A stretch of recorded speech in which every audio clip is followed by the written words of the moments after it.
aku sing awalnya nggak menikmati wayang, aku jadi menikmati wayang gara-gara buku ini. Bukankah laki-laki Rama yang dibegitukan itu kemudian muncul sikap mempertanyakan itu rasional?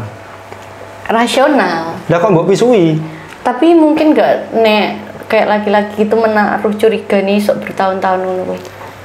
Karena mencintai itu kita memberi, bukan kita meminta. Rama, Rama, kamu anjing. Duh. Karena aku gak seneng banget sama Rama di sini.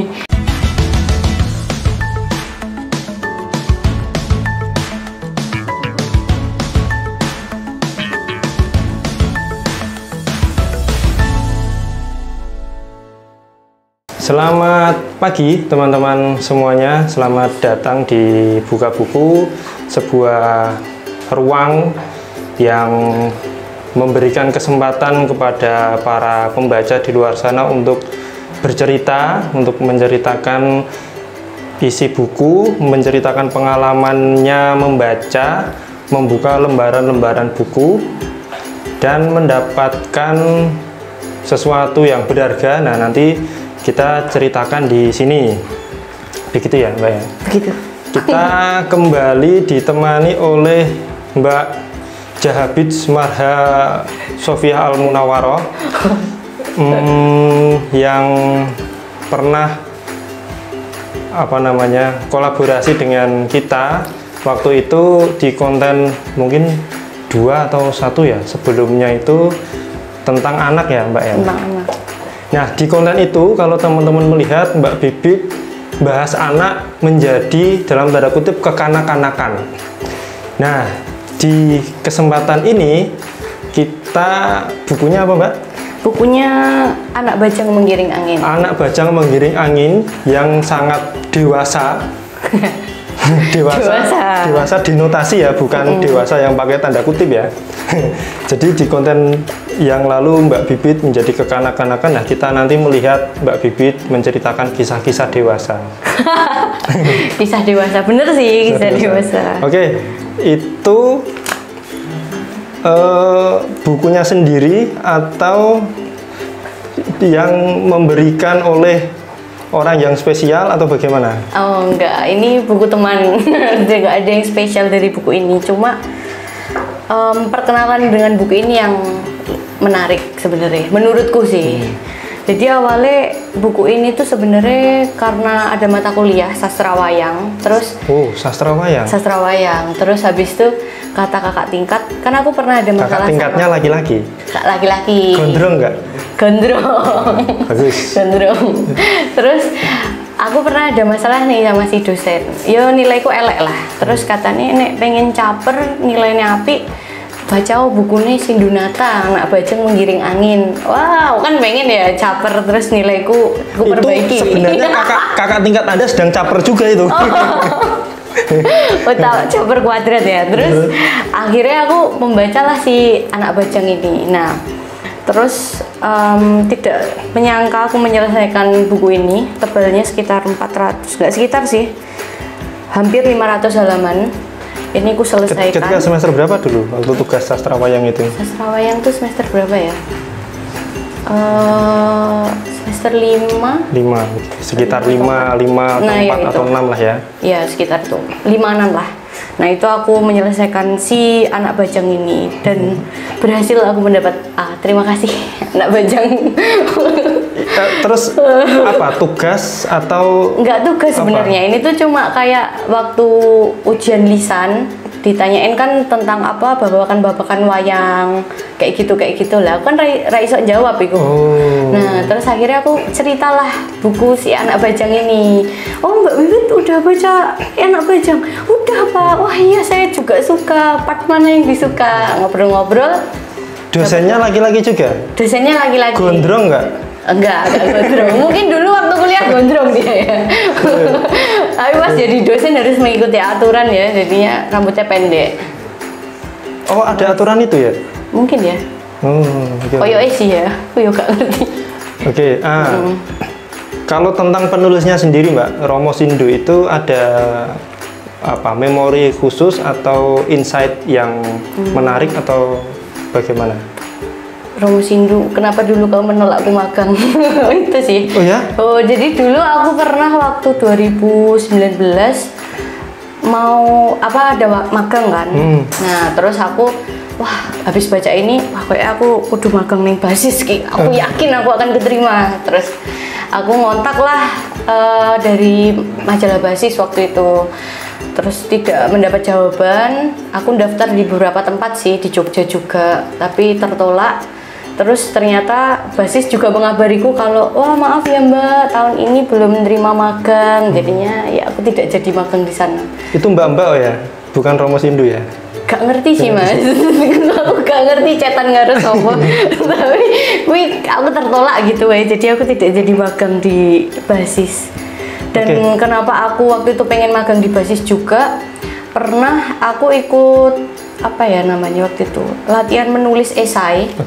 Nah, aku mau buat esai. Esaiku ini dibaca oleh seseorang mbak-mbak. Katanya kok esaiku ki koyo akeh guyone ketimbang menjelaskan sesuatu. Nah, akhirnya dia teringat salah satu edisi majalah basis yang itu tuh membahas tentang guyonan atau lawakan. Terus aku dihadiahi iku karena kata nih Mbak ini ya Bibit, kamu harus semangat nulis dan tulislah yang lucu-lucu. Tapi sabariku yang pernah nulis nih malah kayak gitu sih. Bukunya masih yang itu? Majalahnya masih. Oh majalah basis. Oh majalah basis. Majalah basis yang dikasih. Jadi buku ini kan sebenarnya dulu potongan-potongan cerita yang dikirimkan ke surat kabar ya. Surat kabarnya apa ya waktu itu ya? Aku lupa. Nah kemudian dibukukan menjadi satu gitu kan. Itu kan cerita-cerita wayang ya Mbak ya. Cerita-cerita wayang. Mbak Bibit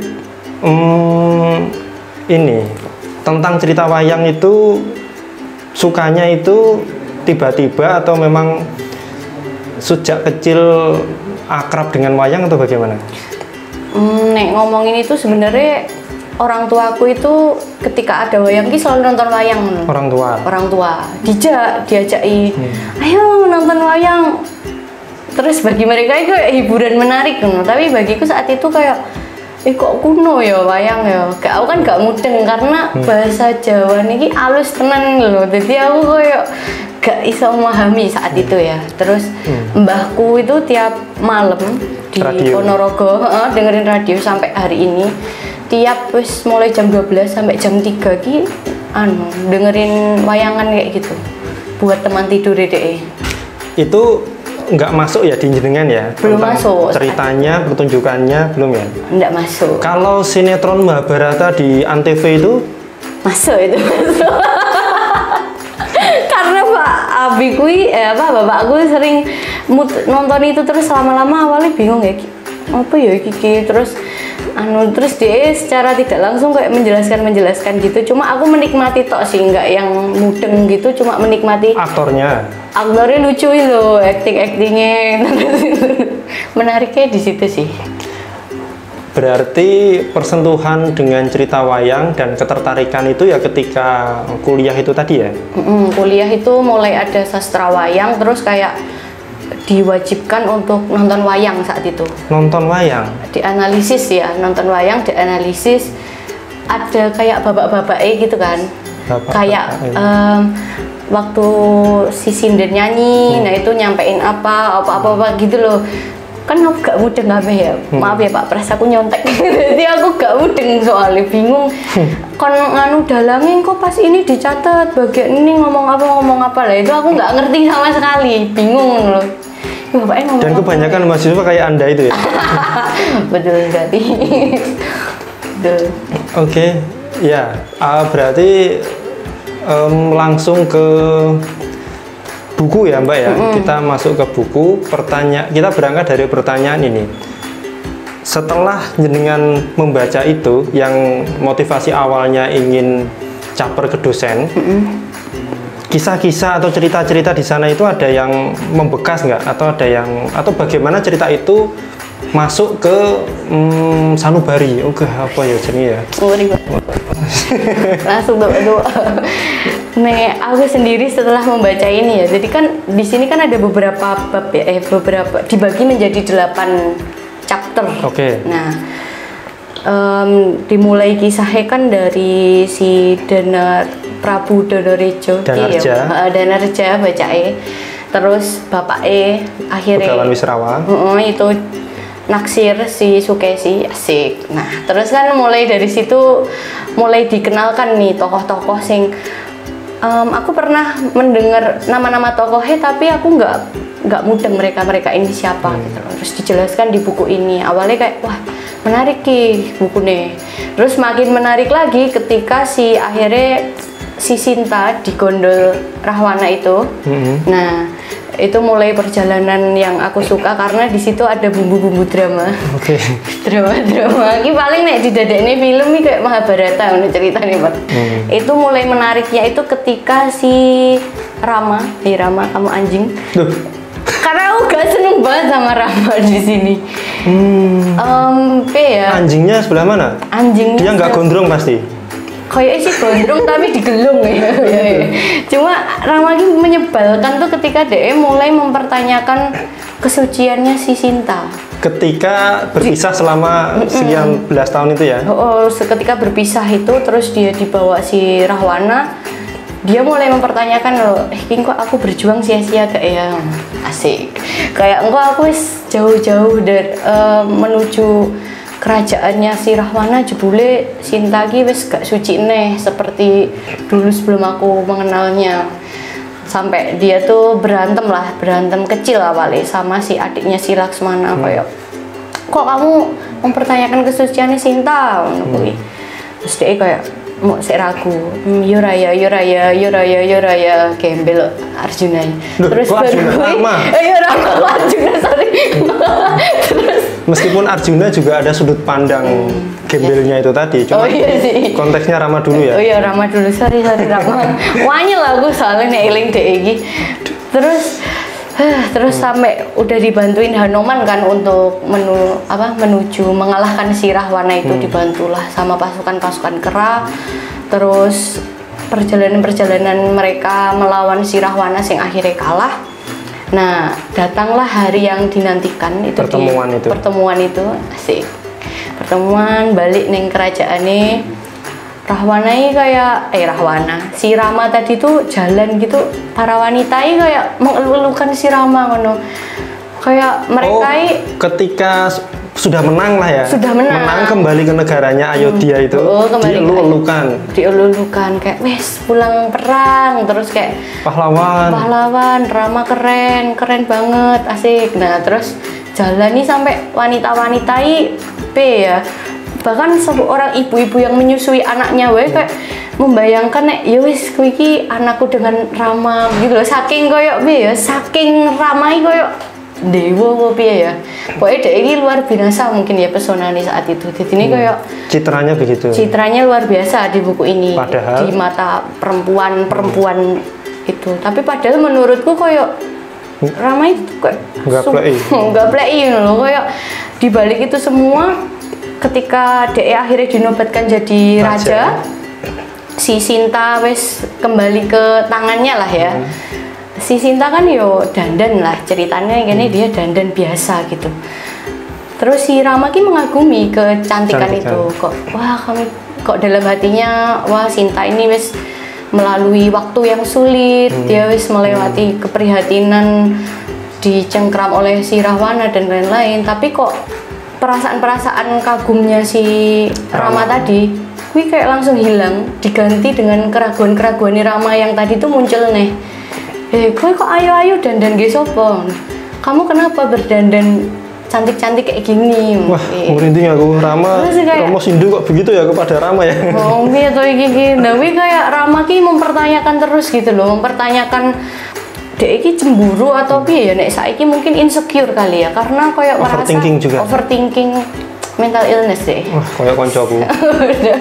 Kuwi kayak si Ramai kayak merasa kok Sinta ki wonge iso tabah banget sih menghadapi ini semua. Jangan-jangan terus ngono ya? Jangan-jangan ngono. Kok Sinta ini waktu itu kan dia terlihat bersinar gitu loh si Sinta ini. Terus dia ki kayak merasa Sinta ini ternyata sebersinar iku ya gitu, kok aku kok ngene ya. Nah terus dia mulai mempertanyakan itu. Terus dia juga marah-marah ke Sinta, ngomong, kamu kok tega tuh apa namanya, ketika nanti aku perang terus kalah lawan si Rahwana, kamu mau menyerahkan hidupmu ke dia. Ulangi pernyataan itu. Jadi itu sebenarnya itu bukan pernyataannya Sinta, tapi itu pernyataannya si Rama. Bukan si yang nemenin Sinta waktu di Sarpakenaka. Si Trijatha. Dia tuh emang bilang gitu loh. Sakjane kuwi ora omongane Sinta, cuma ben ngedem-ngedem si Rahwana gitu loh. Tapi Rahwana itu waktu perang ngomong ke Rama, "Hei Sinta wae lo nek misal aku berhasil menang lawan kowe, tak bawa kepalamu ke hadapan Sinta. Sinta mau menyerahkan hidupnya ke aku." Menyerahkan hidupnya itu maksudnya gimana? Menjadi istri. Mosok Sinta ngono. Itu sih. Sorry, iya. Romo Sindu di cerita itu, di buku itu menggambarkan bahwa Sinta begitu, atau itu bukan, itu hanya untuk Ben Rahwana itu kayak luluh sementara gitu loh. Itu sebenarnya yang bilang si Trijatha, bukan dari Sinta sendiri, tapi Rama kan kadung kayak anyel ya, kayak wis tersulut emosi, wis gak pernah ketemu, terus dipanas-panasi kobong jobo jero lah ya si Rama. Terus iku kebawa terus sama DS, kebawa sama siapa Rama, sampai sudah mengalahkan Rahwana aja, dia masih mempertanyakan itu ke Sinta. Terus Sinta kayak gak habis pikir, kok iso-iso nih Pak Dirama kayak ngene neng aku. Oke.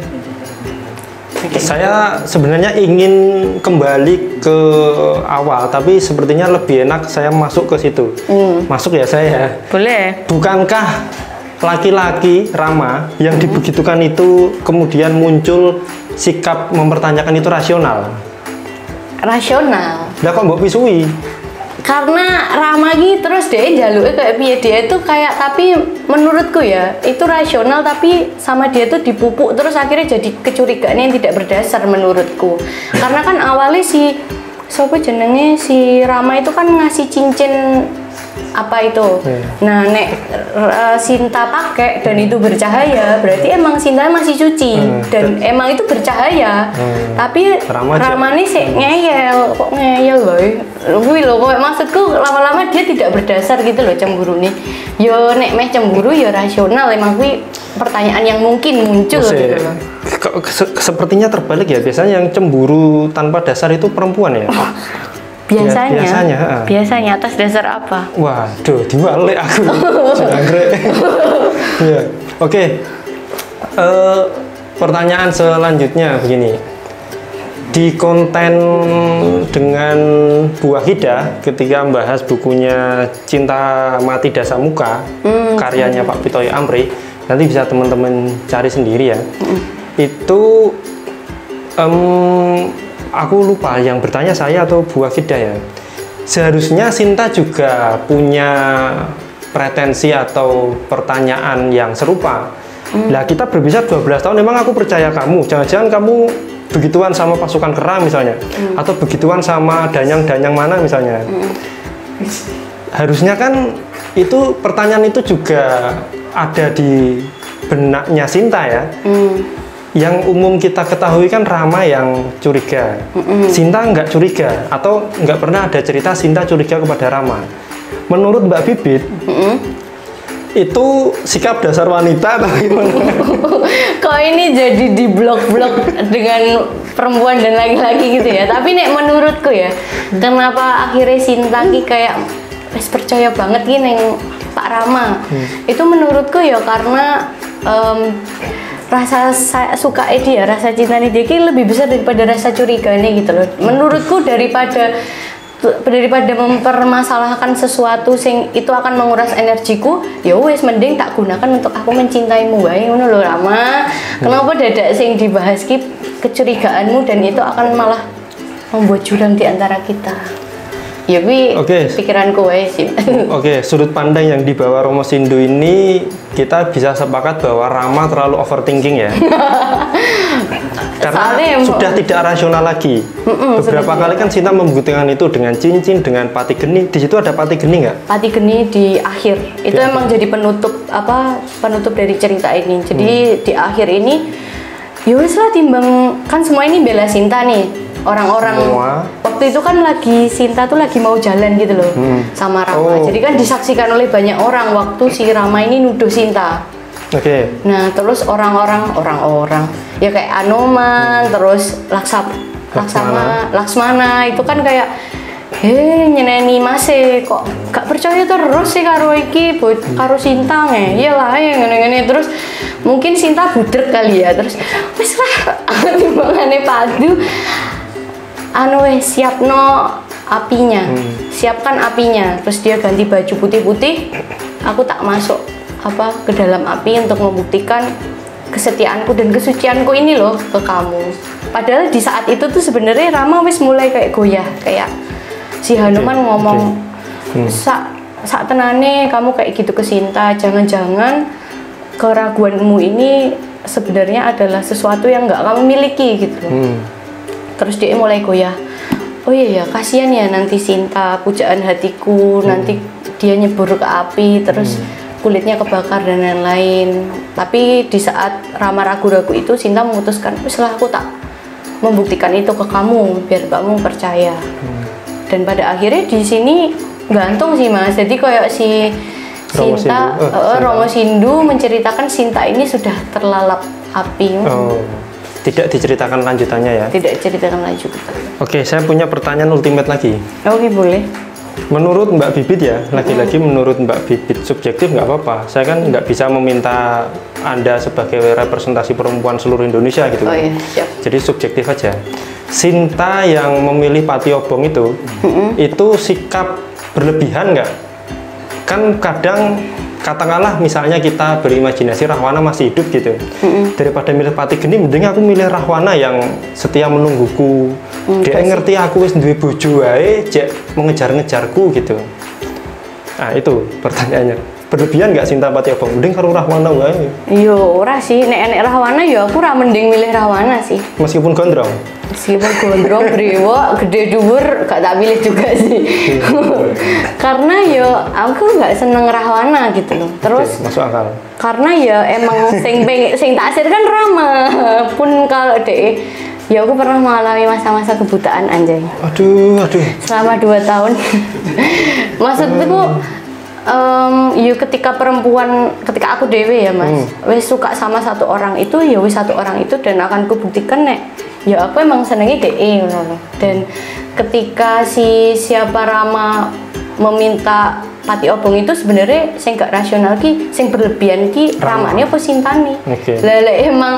Nek emang Sintane sing berlebihan ya wis aku tak njegur api. Lah ngopo Ramane memberi pilihan kayak gitu? Berarti kan sing berlebihan si Ramane. Emang nggak ada cara lain untuk itu. Ya, tes DNA misalnya. Oh itu kasus yang lain ding. Visum kayak apa? Itu kayak berarti kan menurutku sing berlebihan kan menurutku Rama. Menurutku loh ya. Terus kisah jenengan yang 2 tahun itu tadi akhirnya bagaimana? Itu kan setelah jenengan baca kisah ini kan? Iya. Setelah kan? Iya. Apakah kisah itu terinternalisasi ke dalam hidup Anda sehingga jenengan ketika mengalami itu terus teringat kisahnya Sinta kemudian bersikap seperti Sinta? Saat mengalami itu aku tidak menggandeng-gandengkan dengan cerita ini sih. Atau aku menjalani kehidupanku. Atau jenengan ingin diculik Rahwana, mbok ono Rahwana sing menculik kuyah. Orang pengen juga aku diculik. Tiba seribet ya kudu memaksa mencintai orang lain. Waduh. Jadi saat itu aku mencintai satu orang sih, walaupun ditinggalkan. Nah saat itu ya udah saat dia tok gitu loh, ketika ada orang lain yang datang kayak Rahwana teko, halo melu aku ada. Tapi nggak menarik saat itu. Rahwana kecil itu gue wong gak seneng meh piye. Tapi wah ini terlalu jauh ya, tapi aku mau. Tapi ini enggak kasus itu sering terjadi, jadi mengamini nggak? Misalnya ketika ada dua pasangan yang sedang gonjang-ganjing itu, ada orang ketiga yang halo-halo itu, banyak kasus kepencut atau banyak kasus apa namanya itu kegowo. Atau minimal teman-teman di sekitar jenengan kasus-kasus begitu. Nggak tahu ya kalau semuanya, aku nggak bisa menilai itu ya, tapi kalau kejadianku sendiri sih seperti itu ya, dia ke gondol yang lain. Jadi itu mungkin aja, tapi kalau di orang lain aku sih tidak. Karena saya pernah mendengar sebuah tips, nek kowe seneng wong dan wonge wis ana sing duwe, enteni mereka padu, ngono. Nah, nanti mereka padu masuk gitu. Tips, tapi ternyata patah sih, Mbak Bibit nggak sepakat dengan itu. Nah, oke, kita kembali ke tadi Mbak ya, ke buku ini ya. Nah, jadi buku ini diawali dengan kisah Begawan Wisrawa itu, ayahnya Danarja, diakhiri sampai ke kisahnya Sinta ya. Nah, itu kan ada banyak sekali adegan. Adegan yang mendebarkan lagi ada nggak? Adegan yang mendebarkan lagi, sebenarnya nek dari awal-awal ya, kayak bungkusnya kan si Danarja, kisah Danarja itu. Akhirnya kan kisah Rama Sinta. Nah, sebenarnya yang menggandengkan semua cerita ini sebenarnya adalah si Hanuman. Oh, karena jadi dia kayak, ada di masa itu, di masanya Rama juga gitu ya. Jadi dia sebenarnya kayak pemegang kunci buku ini. Bukan begitu?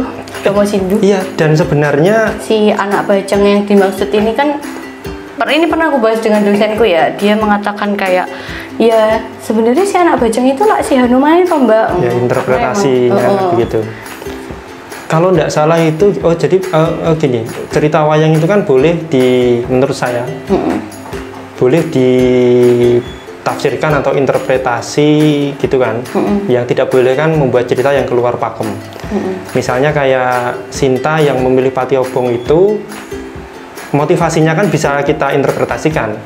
Misalnya motivasinya apakah dia ingin meneguhkan kembali cintanya, atau motivasinya supaya dia pengen ditonton apa pencitraan bahasanya. Nah, motivasi-motivasi itu kan boleh diinterpretasi.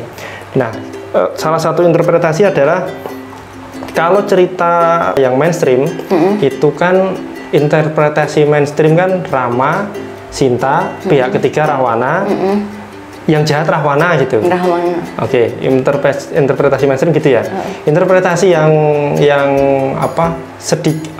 minoritas itu antagonisnya Rama, protagonisnya Rahwana sebenarnya.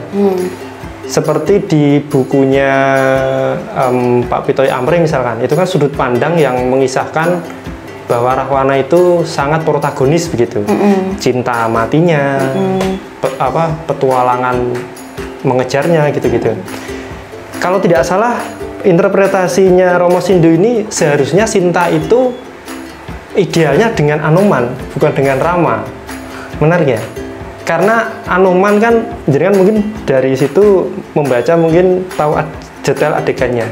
Anoman yang melakukan duta. Sebelum menyerang kan Anoman ke Alengka dulu, survei lah bahasanya ya, survei pasukan gini itu kan luar biasa. Terus ketika memimpin pasukan, nah kalau tidak salah versinya Romo Sindu interpretasinya itu, sehingga Sinta idealnya dengan Anoman. Versi mainstream Sinta dengan Rama, versi yang minor Sinta dengan Rahwana. Itu banyak di Alengka itu Sri Lanka. Sri Lanka itu kan kalau tidak salah konon dulu Alengka itu Sri Lanka itu. Karena Sri Lanka Alengka dipimpin oleh Rahwana, maka kan otomatis memuja rajanya. Kita di Indonesia saja memuja Pak itu. Pak yang mana? Dengan pencitraan, dengan dia punya banyak kuasa itu kan dia bisa mencitrakan diri sebagai pemimpin atau pahlawan tadi. Versi yang minor itu Sinta dengan Rahwana. Versinya sangat minor Romo Sindu Sinta dengan Anoman. Menurut Mbak Bibit, idealnya Sinta itu bagaimana? Apakah benar Pati Geni lenyap karena diragukan Rama, atau tetap mengabdi kepada Rama tetapi dengan konsekuensi Rama menaruh curiga melulu ke Sinta? Ini idealku ya. nek idealku sih mending Sinta disudahi aja dengan Rama sih. Sinta apa? Disudahi. Sudahi. Aduh, kok gitu? Karena menurutku ya lama-lama yang tersiksa menurutku si Sinta gitu. Meskipun itu bagian dari kayak menurutnya Sinta adalah sebuah pengabdian dan lain-lain, tapi nek aku loh kan idealku tau sak-sakku ya. Oke. Nah, gue berarti nek menurutku sih nggak perlu sama Rama, dan untuk membuktikan kayak ketabahan dan lain-lain ya wis nek emang DE iso independen, menurutku ya independen bae. Oke. Terus aku tapi tiba-tiba inget itu loh versi-versi Sinta dengan siapa, si Rahwana dengan siapa, protagonis antagonis. Pernah nonton wayang orang di Sriwedari, itu pertama kalinya aku nonton wayang orang Sriwedari. Dengan mas-mas gondrong itu tadi? Beda. Oh beda? Saya dengan adik-adik gondrong. Kan konconan ya. Malang juga teman kita satu. Nah si adik-adik gondrong ini ngajak nonton wayang. Nah terus di situ ceritanya juga Rama Sinta. Oke. Tapi di situ diceritakan kalau si Rama ini bunuh Rahwana. Tapi di akhir tuh baru ketahuan kalau si Rahwana ini ternyata bapaknya Sinta. Oke. Terus aku lebih enak ya ceritanya ini jadi bapaknya ujuk-ujuk. Menarik buat aku, tapi ternyata emang apa di sini juga pernah disinggung ya, pokoknya emang ada hubungan khusus gitu loh, si Rahwana tuh pernah naksir ibu Sinta apa piye gitu loh, jadi emang kayak bapaknya. Oke, kalau saya menganggap itu sebuah teori konspirasi. Oh gitu, biar laku ceritanya apa gimana? Bukan, karena teori konspirasi itu kan nek iso kuwi aja berlaku gitu kan. Rahwana itu kan cintanya kepada Dewi Widowati kan. Dewi Widowati menitis titisan selanjutnya ke Sinta. Nah, oleh dewan dewata, dewan para dewa itu ben supaya Rahwana orang ngejar-ngejar titisan Widowati dikeki anake wae. Didadekke anake wae. Titisane ning anake wae begitu loh. Nah, kemudian adiknya Rahwana sing Bandung sapa jenenge kuwi? Wibisana. Wibisana tahu gelagat kakaknya itu, wah ketoke aku ngerti masku meskipun anake dirayah iki kok gitu. Sehingga dibikin apa ya? Sinta dibuang yang akhirnya ditemu oleh Prabu Janaka yang ayahnya Sinta itu. Terus si Wibisana bahasanya menyabdo awan terus jadi Indrajit atau Meghananda itu kan terus dijoli ngono kuwi.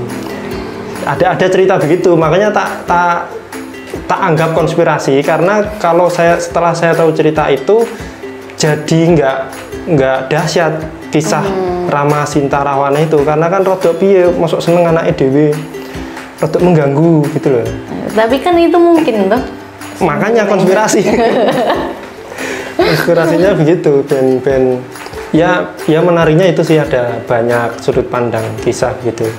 Tapi jenengan setelah tahu konspirasi itu terganggu nggak? Enggak sih. Enggak ya? Enggak. Jadi aku mau nanya lagi ke Mas Wasis. Kalau tadi kan kamu menanyakan idealnya si Sinta ki piye dan dia dengan siapa atau gimana? Nek pertanyaan tak balik ke kamu akan jawab seperti apa? Sinta ke Rama, karena mencintai itu kita memberi, bukan kita meminta. Itu kan cintane le, kan dia sing tersisa le Rama nih. Nek emang dia cinta kenapa dia kenapa nek emang dia cinta kenapa dia harus curiga kayak ngono? Apa gak mending dilepas wae? Dalam hal ini saya tidak sepakat dengan sikapnya Rama yang begitu. Tapi kalau pertanyaan dengan bagaimana sikap Sinta, kalau sudah cinta ya melayani total gitu, nggak berharap apa saja. Melayani pengabdian gitu loh kepada orang yang dicintai. Misalnya ketika kasus pernikahan ya, menikah itu kan bukan mencari kebahagiaan, tapi kan berbagi kebahagiaan gitu loh. Karena emang di pernikahan ada kebahagiaan apa toh? Aku ketok ya rodok mumet terus itu. Jadi kita harus selesai dengan diri sendiri sebelum menikah itu, sehingga setelah kita menikah itu kita berbagi kebahagiaan. Nah, berharap kebahagiaan kok menuntut dari yang lain itu kan jadi cinta. Ya kita saling berbagi kebahagiaan. Dan kayak gitu berarti pura jawabannya harusnya Sinta nggak karo Rama. Lah kan di situ konteksnya yang ingin berbagi kan si Sinta nih, sedangkan Ramanya kan sendiri masih terus mempertanyakan itu. Apa dia berbagi kebahagiaan ngono ki dengan Sinta? Kayak gitu. Kita, saya jangan parsial ya memahaminya ya. Ini kan subjektif ya, jadi orang sepakat kan rapopo. Iya, rapopo. Jadi cinta itu memberi atau mengabdi, melayani, tidak berharap untuk diberi, dilayani, diabdikan apa sih? Kita menuntut pengabdian. Kasusnya Sinta, saya sepakat Sinta ke Rama dengan banyak sekali konsekuensi. Kalau ke Rama, aku nggak sepakat sikapnya yang itu. Jadi jangan parsial memahaminya. Nah, bagaimana sikap Rama sih? Nek ra seneng pegat atau nek seneng ya sepenuh hati begitu. Tapi mungkin nggak nek kayak laki-laki itu menaruh curiga nih sok bertahun-tahun dulu. Laki-laki menaruh curiga bertahun-tahun. Iso manusia ki wajar nggak tuh nek naruh curiga itu sampai bertahun-tahun dulu? Harus diberi ini sih indikator sih, wajarnya itu sebatas apa gitu. Nah, saya sih tidak masuk ke ranah laki-laki atau perempuan, tapi kecurigaan yang bertahun-tahun itu wajar nggak ke situ sih. Jadi itu di kasus laki-laki atau di kasus perempuan sama. Yang saya permasalahkan kecurigaan bertahun-tahunnya itu. Tapi mungkin itu ada di namanya kemungkinan. Karena saya di matematika 8 tahun ada kemungkinan itu. Apapun ya, kemungkinan itu ada. Nah, yang menjadi masalah adalah kecurigaan itu yang tidak segera dicoba telusuri, menurut saya kesalahan yang dipendam selama bertahun-tahun. Begitu, Mbak. Oke, saya tak ganti bertanya sebelum saya diserang banyak pertanyaan pribadi. Mbak Bibit kan jurusannya sastra. Iya. Sastra Indonesia, sastra apa? Sastra Indonesia. Sastra Indonesia ya?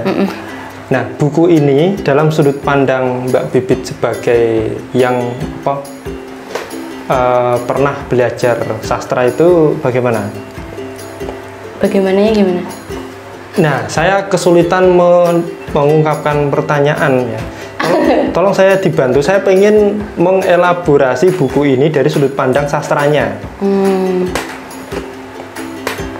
Pertanyaan yang sulit bagiku ya, karena nek aku sendiri membaca karya sastra ya membaca aja. Oh gitu. Nggak yang aku akan gimana ya, terus memandang buku ini misal menjadi buku pegangan atau buku dewa, atau di karya sastra ini adalah karya adiluhung atau apa. Aku nggak pernah memandang karya sastra sampai kayak gitu loh. Jadi nek menurutku ya ketika aku baca buku ini nggak bagus, nggak yang bagus gitu nggak, tapi kayak buku ini menyentuhku dari sisi-sisi yang lain.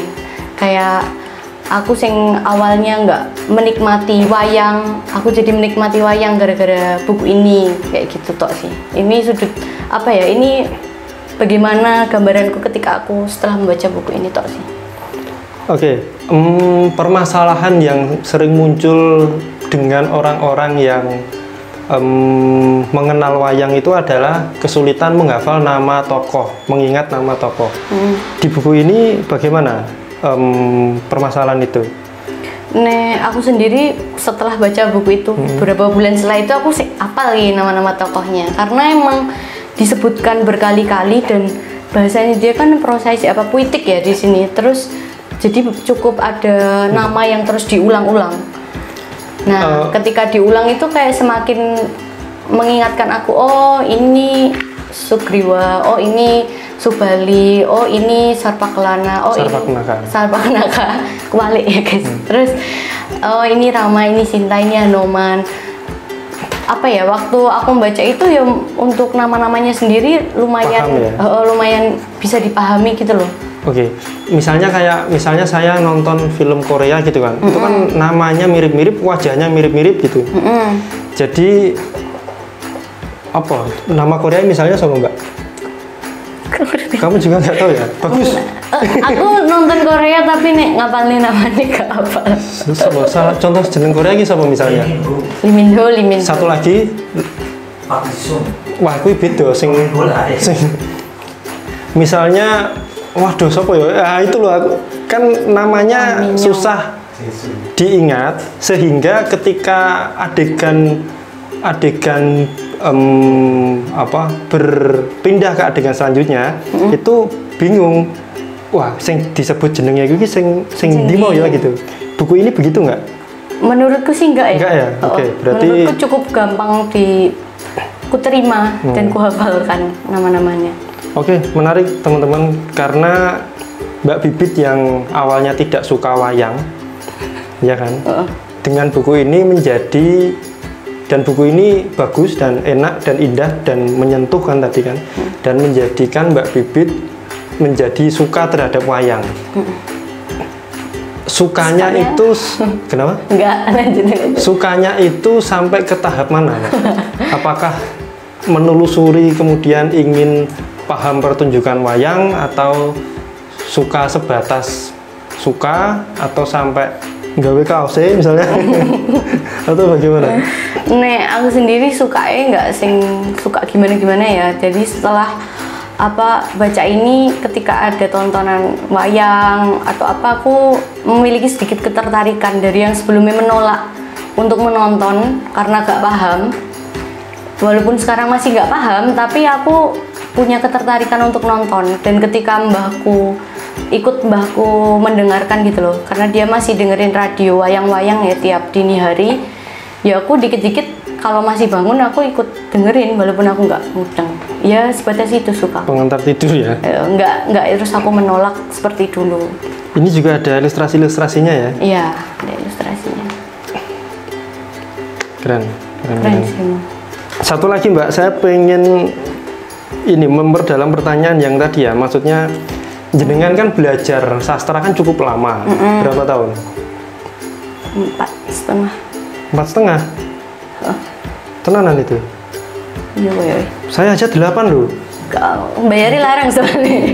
Aku males bayar larang-larang. Ya, jenengan kan 4,5 di sastra. Tentu kan banyak mata kuliah yang ya tentang sastra gitu kan. Jujur saja saya tidak banyak paham karena saya 8 tahun matematika gitu. Meskipun banyak kesempatan untuk mempelajari sastra, cuma kan tidak seintens jenengan ketika masuk jadi mata kuliah. Nah itu apa saja analisis sastra, analisis wacana, atau bagaimana cara sastrawan atau kritikus sastra memotret buku ini, misalnya bagusnya di mana atau jeleknya di mana, gitu-gitu. Oke. Nah, ini kan subjektif ya, ini pandanganku ya. Kalau si Sindunata sendiri, Romo Sindu ini, dari yang terlihat aja, dia ini menyampaikan buku ini, diceritakannya itu dengan bahasa-bahasa yang indah. Karena kan dia pakai prosa. Beda dengan cerita-cerita wayang sing aku tahu, kayak bukunya Kalaibi. Pernah baca Kalaibi, nah itu juga prosa gitu bentuknya dia. Nah itu yang menjadi menarik. Terus dari sini aku jadi kepikiran si Romo Sindu. Kita tahu ya kalau bacaan-bacaan kitab suci macam-macam itu biasanya seperti Injil. Aku pernah baca Injil atau Al-Quran. Kalau kita baca terjemahan-terjemahannya kan indah ya. Menurutku itu indah. Kayak Injil di rumahku itu aku baca indah, menarik gitu loh, bahasa-bahasa yang diwujudkan. Nah dari situ aku mikir Romo Sindu ini juga seorang yang taat beragama mungkin ya. Jadi kayak akhirnya bisa menurun ke cerita-ceritanya dia yang gimana dia tuh menceritakan wayang ini biar lebih enak, lebih indah diterima ini dengan dengan bahasa yang puitik gitu loh. Kayak di sini aku ngelihat dia punya sensi tersendiri ya terhadap Rama, menurutku. Sensi.